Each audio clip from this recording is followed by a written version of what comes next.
Coming up on today's Wild West, we'll ride the historic Little Bighorn Battlefield. This is called Mini Conju Ford. Following the trail of Custer, Crazy Horse, and Sitting Bull. At U.S. Cavalry School, we'll wear the uniform, fire the weapons, reenact Custer's Last Stand, and much more. A very special episode of today's Wild West is just ahead. The Wild West. It's still out there. And we'll show you how to find it. This is today's Wild West.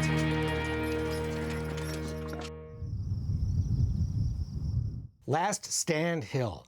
A stone marker stands where George Armstrong Custer fell, surrounded by the last of his men in the most legendary battle of the Old West and perhaps all of history.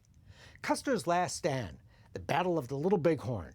This quiet summer day belies the horrific violence that took place here on June 25, 1876, when Custer and 5 companies of his 7th Cavalry, more than 200 men, were cut off, surrounded, and wiped out, with no white survivor to tell the tale. Every June on the anniversary week of that battle, you can ride where Custer rode, camp where the Indian teepees stood, ford the Little Bighorn River in one of the most unique adventures in today's American West. Dress it up. U.S. Cavalry School. Back him up a step. There you go. Hold right there. There is nothing like it. You can't beat it. Being here on the original bloody ground, being on the battlefield itself, it's a rarity to be able to ride horses on a battlefield of this national significance anymore. No, follow me. Cav School, as it's known for short, is an 8-day immersion into the life of an 1870s U.S. cavalry soldier. Every morning, you'll put on the cavalry uniform. Attention. And stand at attention as the flag is raised. You'll saddle up your horse with the same McClellan saddle the cavalry rode, ford the Little Bighorn, and ride the Custer Battlefield. So to be here on the actual field, that's hard to beat. And you're able to ride a horse.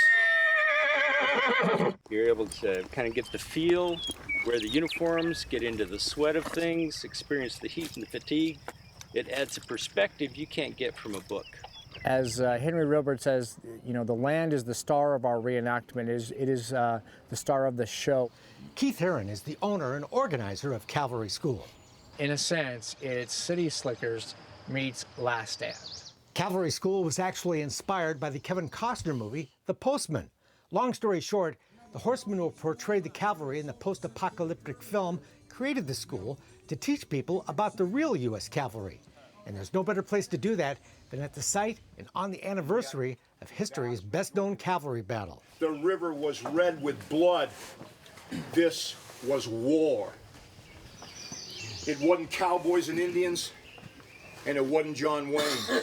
Author and historian Steve Adelson is among the dynamic speakers at Cav School, where you'll learn about the guns, the gear, the saddles, the horses, the politics, and one man's perspective on the final moments on Last Stand Hill. The sky is raining arrows. Gunfire, smoke, yelling, screaming, cursing. But the opportunity to ride where Custer and Crazy Horse rode is what sets Cavalry School apart from any other experience. This is where E Company was routed, and they rode as fast as they could to get away and rejoin the other units up on this ridge here. The Little Bighorn Battlefield is immense, stretching for some 5 miles. Only a small part of that is within the Battlefield National Monument, where riding is severely restricted. The rest of that sacred ground belongs to the real birds. It was actually white bird, but it was interpreted as real bird. A prominent Crow Indian family that has long welcomed Cavalry School and other visitors to their historic land. Well, it's a long, long story, but I'll make it short. My mother, she says, welcome the people to this land, because this belongs to the Almighty, and the people should come here if they appreciate it. It's a great honor to be here in the spirit of the land and of the people, and everything that happened is still here. Cavalry School students camp in wall tents right along the banks of the Little Bighorn, where the teepees of the vast Indian village stood the day Custer attacked. Just a short trot from camp is the grounds of the annual reenactment of the Custer Battle, hosted by the Real Birds, that is the culmination of Cavalry School. Much more on that later in the program. But to reenact the cavalry, you need horses and the ability to ride them. We'll take you to horsemanship class just ahead. I'm a little more relaxed. I can see that. Horsemanship class at U.S. Cavalry School, Everybody make a little improvement, see something change? where rookie riders are welcome. While many bring their own horse and gear to Cav School, for those who don't, the school provides the horses, the saddles, uniforms, the training, and everything else you need. This is one of the best places to learn because we're very safe in doing it.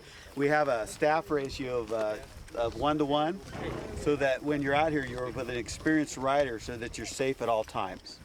And the confidence beginners acquire during the week is just one of the school's many benefits. It's changed me as a person because it's giving me far more confidence and courage, and I'm at a later stage in my life. Come left! Deborah Richardson was here for her second year at Cavalry School, I'm pretty proud of my scar. despite breaking her wrist when she fell off her horse here the year before. Well, how many people can say that they have a scar from riding with the 7th Cavalry along the Little Bighorn? As any rider knows, anything can happen when you step on a horse. But well-trained horses and an emphasis on safety go a long way toward minimizing the risk. Lean back a little bit, put your feet forward. I am very particular on the horses that I keep. J.D. Rumsey is among the horse providers for Cav School, supplying mounts that fit everyone from expert riders to beginners. City slicker, if you will. We'll bring them out here, we'll mount them on a horse, we'll teach them everything they need to know from go, all the way to whoa. Let's take this one back and I'll grab that other. Okay. That includes learning how to brush, bridle, and saddle a horse. We teach every student that comes to the Cavalry School about the care of the animal. We have instructors that walk around, help them the first few times, and then we're standing by waiting for questions as the week goes on, and these people get better at what they're doing and more confidence in what they're doing. Got your saddle now. And in the summer heat, it gives you an appreciation for what the soldiers went through. But it's a great day. Every day I'm in the cab. Okay, so this is it's an original 1859 McClellan tree. Cavalry School students ride only McClellan saddles, the same ones troopers rode in the 1800s. It's a lightweight saddle designed for the comfort of the horse, not the rider. There's no horn, no cushioning, in fact, very little leather at all, but lots of hooks and slots and straps to tie on coats, slickers, and other gear the cavalry depended on. The first time I ever sat in a McClellan saddle was in 2008, and that was when I got onto the Fort Carson Mounted Color Guard, and I spent countless hours riding this saddle, and I've actually come to appreciate it for what it is.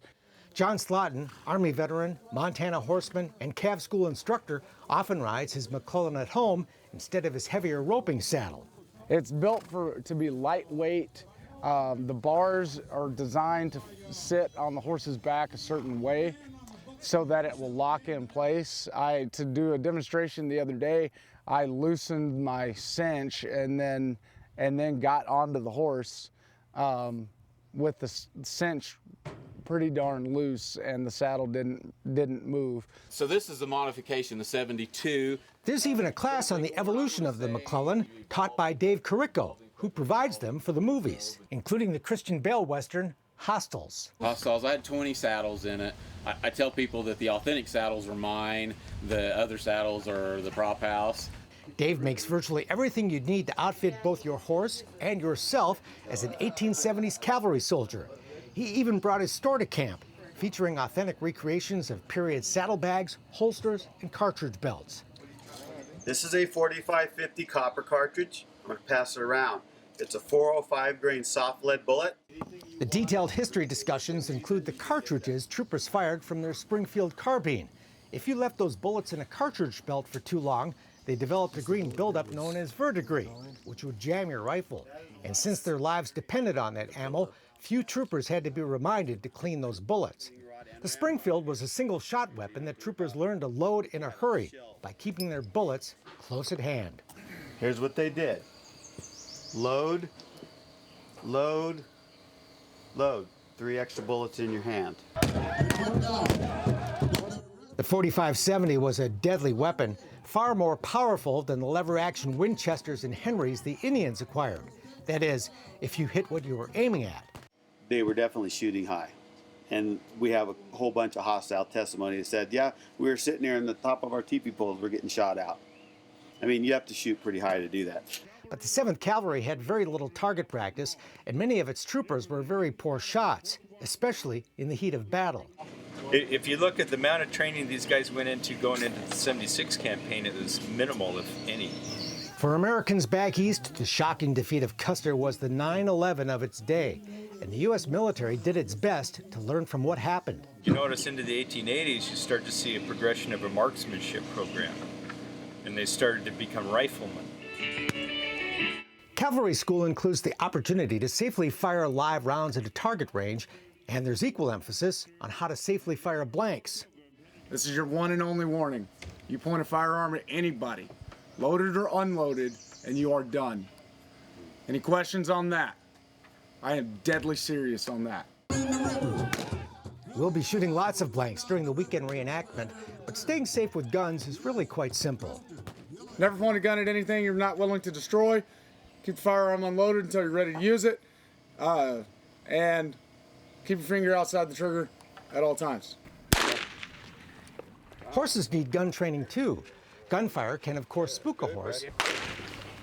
So we spent an afternoon in the arena with our mounts, teaching them that gunfire tastes good. Okay, you guys ready? Starting on the ground, our officers would fire off a blank, and then we'd give our horse a bite of some tasty grain. Very effective training. We've had great success with it. What some people take a month to train, we can do it in just a couple hours. Allow us to be safe when we do the reenactment and the other training we do. Okay, hold it, we'll feed. By the end of the session, we were back in the saddle again, each taking a turn firing a weapon horseback. All right, you're the new number 1. Yep. You're gonna shoot to your right when you're ready, when we're moving. You can take 2 rounds. Forward. March! Nice, Russ. With our 4-legged friends being rewarded after every shot. Get to smell the gunpowder. Get to get used to the powder flash. Want to be near the weapon. At the front. March. Meantime, other troopers were practicing daily horseback drills to learn and perfect formation riding, just like the 7th did back in the day. Cavalry units rode single file, in twos, and in combat, operated in groups of 4. Troopers would often dismount to fire on foot, with 3 troopers shooting carbines, while the 4th held the horses. That horse holder was a prime target for the Sioux and Cheyenne warriors at the Little Bighorn. No horse meant no chance for a cavalryman stranded on foot. And riding the battlefield, you really see why. There's a reason they call this Big Sky Country. It doesn't get any more wide open than Montana. But the vast rolling prairie is cut with deep coulees and ravines, making it easy for an enemy to hide and impossible for an 1870s soldier to have any idea what lies over the next hill, which, as we learn and practice, is why scouting parties were sent out ahead in groups of 4, staying in sight of the main body of soldiers and using signals to communicate what they saw. If you got contact with the enemy, you circle your horse, okay, and then how big of a circle, and if you're doing it at a walk or a trot or a gallop, it would basically tell the commander how close the enemy was to you. Pretty cool to be right where it all happened, though. Yeah, it is. Custer did have Crow Indian scouts who early on the morning of the battle had tried to warn him of a village so big its pony herd looked like worms in the grass. But Custer couldn't see what they saw until it was too late. Riding to a hilltop vantage point, we can see what Custer didn't.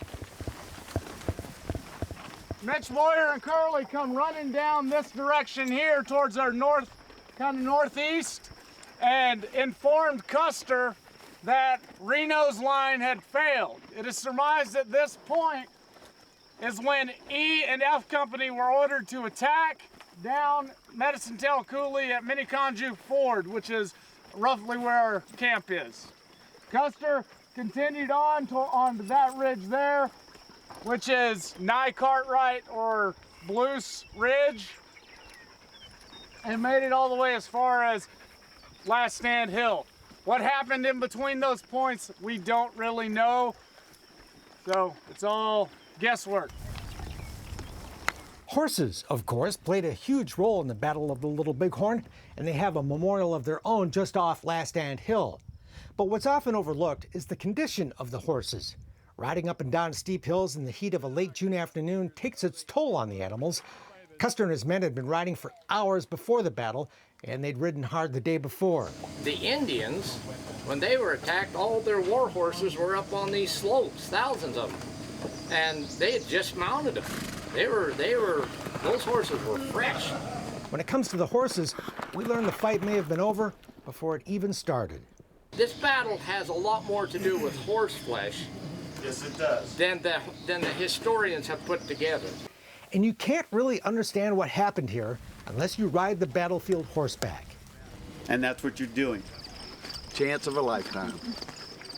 Jeff Reno is related to Major Marcus Reno, Custer's second in command. I'm actually a great nephew. Custer split his 7th Cavalry into 3 groups the day of the battle.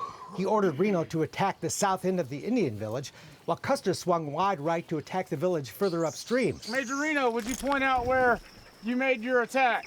If you look down toward Gary O and see the red building, it would be behind that. As Captain Frederick Benteen was ordered to take the rest of the 7th, including the pack mules carrying extra ammo, and scout far to Reno's left. But Reno and his 140 men were outnumbered and quickly overwhelmed when they attacked the village. Gall, Crow King, Two Moon, Low Dog, Crazy Horse. They roar out of the village like angry bees out of a hive and smash into Reno.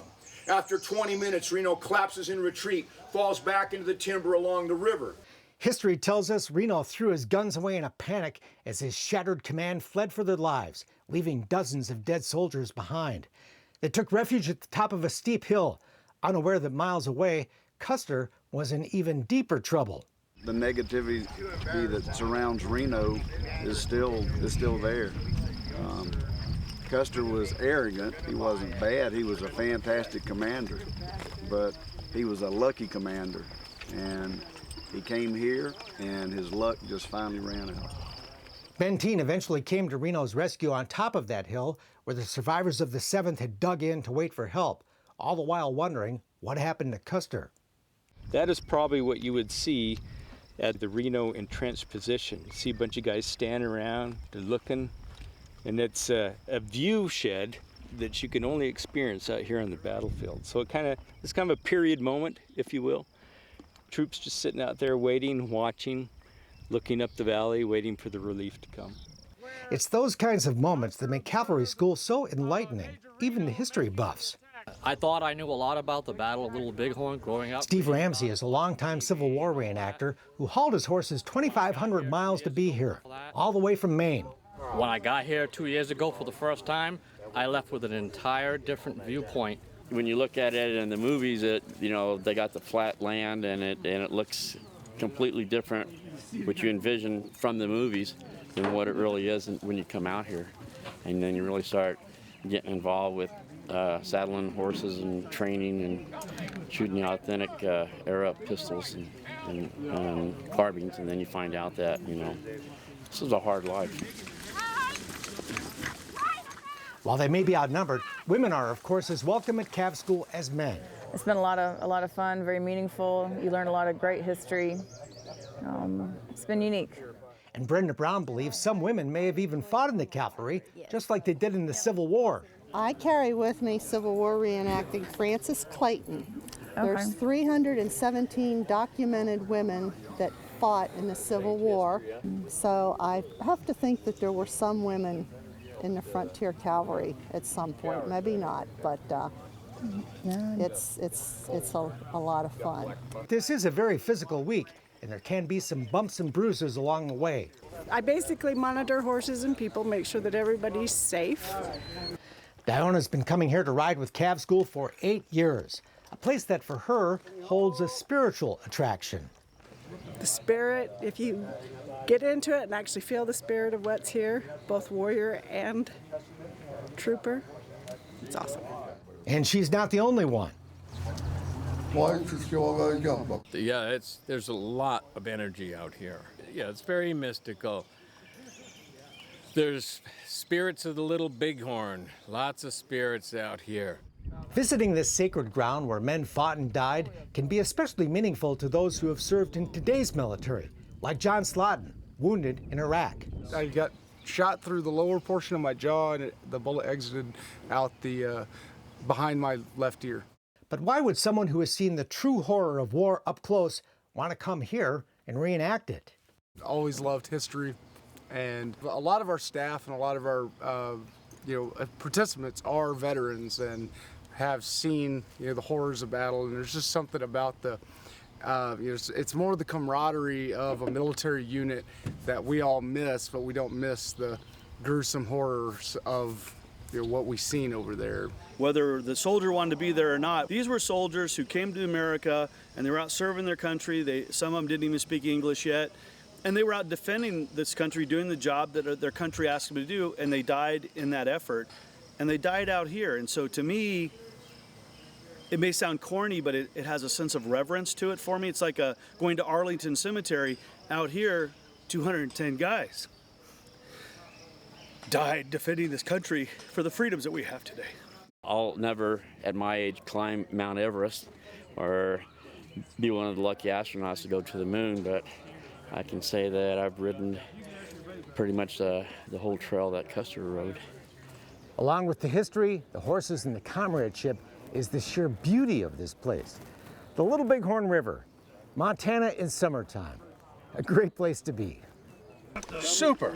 How could I not be doing super out here? I come from the east. You don't have vista like this. We did have a bit of rain, in fact, more than a bit. But hey, the cavalry rides in all kinds of weather, and the showers just made it easier to appreciate the sunshine. And those beautiful mornings in camp, where we'd savor the scenery and a cup of coffee before the sound of the trumpet called us to the morning flag raising and an inspection from General Custer. Good morning, Lieutenant. Cool stuff. For some of the troopers, portraying the 7th is a never-ending hobby. Honoring the man. Like Ron Glasgow, who not only portrays Custer's friend, Lieutenant William Cook, but with his big dungaree-style beard, looks like him too. There's 14 points in his life and my life that match up, so I tend to kind of think that other than the whiskers, I might have some of his spirit and some of his enthusiasms and share some of the passions that he had too for the 7th Cavalry. And Gary Stewart looks a lot like Custer. I do it because I love history. I have a real passion for history, and the Custer's Last Stand battle is such a complex, historically significant battle. There's just so many facets to it that you trying to figure it out, and you get more interested and hooked into it every time you read something or you study it. It's history that appeals to people from all walks of life.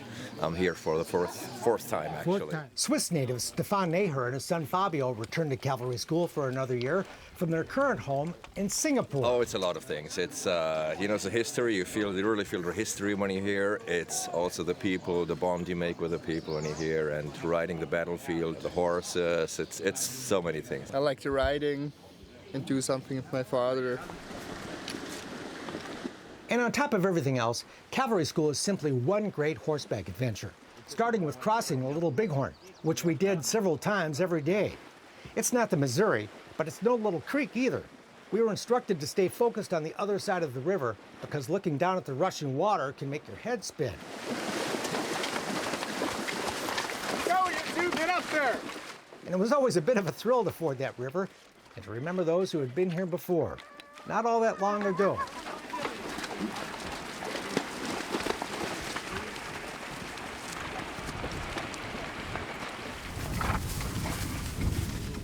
Our final Sunday in camp, 16 of us crossed the river again to ride to Last Stand Hill on the Little Bighorn National Monument.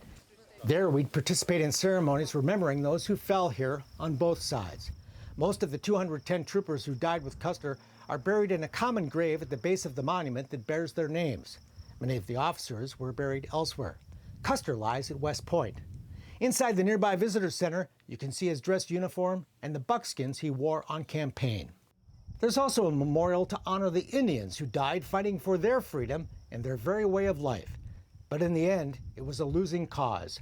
While the Sioux and Cheyenne won the day, the Little Bighorn would turn out to be their last stand as well. And within a year after the battle, most had surrendered, their free-roaming days of the buffalo hunts gone forever.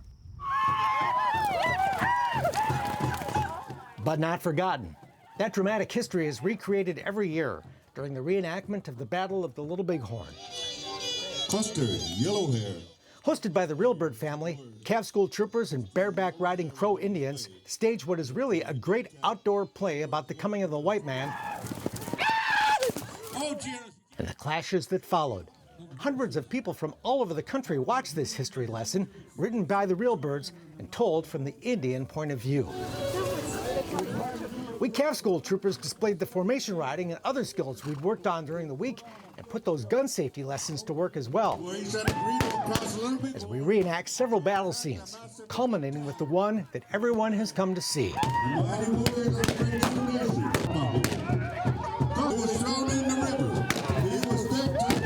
It's the history of the imperfect people of America, this land we all love, no matter what tribe we come from. And U.S. Cavalry School is part of that story. Oh, I thought they did a really great job. It was super educational. It was awesome, the history. I love when they brought out the horses. I think about what the reenactment is all about, and really it's about telling a story. And it's such a powerful story. And you're contributing to the education and the understanding of thousands of folks who know nothing about this. So there's a legacy in essence, and you're passing that legacy on. So when you're out there telling that story, remind yourself of that, because everybody's watching and everybody's learning. That's it for now. We're back next time with more cool stuff from today's Wild West. I'm Mark Bedore. We'll see you down the trail. For more information on the people and places featured in today's Wild West, or to order show DVDs and books, visit todayswildwest.com. Funding for Today's Wild West provided by the Montana Film Commission, the Leggett Foundation, the Chuckwagon Trail Riders Foundation, the Dude Ranchers Association, and the Dude Ranch Foundation.